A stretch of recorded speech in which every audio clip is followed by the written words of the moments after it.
Censor బోర్డుకి మసాలా సినిమాను అంకితం చేస్తున్న వర్మ.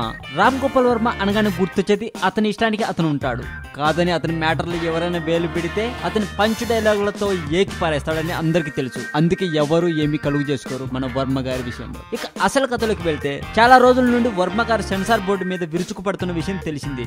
ఎందుకు అలా చేస్తున్నాడు అని నన్ను అడిగితే నేను చెప్పేది ఒక్కటే, యుగాలు మారుతున్నా దానికి తగినట్లు మనిషి మారుతున్న ఈ కాలంలో కూడా అవి చూడకు ఇవి చూడకు అంటూ సెన్సార్ వాళ్ళు నిబంధనలు పెట్టడం ఏంటి, ఎవరు ఏం చూడాలో వాళ్ళని డిసైడ్ అవ్వనివ్వండి అని చాలా రోజుల నుండి సెన్సార్ బోర్డు మీద విరుచుకుపడుతున్నాడు. ఇక మళ్ళీ అడుగుతూ ప్రశ్నించే ఓపిక లేదేమో మన వర్మ గారికి. అందుకే యూట్యూబ్ లో తనకు తానే RGB టాకీస్ అని ఛానల్ క్రియేట్ చేశారు. అంతేకాదండి, ఒక అర్ధనగ్నంగా ఉన్న పోస్టర్ కూడా రిలీజ్ చేసేశారు. పైగా నేను దీనిని సెన్సార్ బోర్డుకి అంకితం కూడా చేస్తున్నాను అని పబ్లిక్ గా ట్విట్టర్ లో పోస్ట్ చేసేశారు. ఇతని RGB టాకీస్ ఛానల్లో రొమాంటిక్ వీడియోస్ ని పబ్లిష్ చేసుకోవడానికి అవకాశం ఇస్తున్నాను, ఇంట్రెస్ట్ ఉన్న వాళ్ళు షార్ట్ ఫిల్మ్స్ సబ్మిట్ చేసుకోండి అని ఆఫర్ కూడా ఇచ్చేశారు. దయచేసి భక్తికి నేను దూరంగా ఉంటాను, భక్తికి సంబంధించిన ఫిల్మ్స్ తీసుకురావద్దు అన్నారు.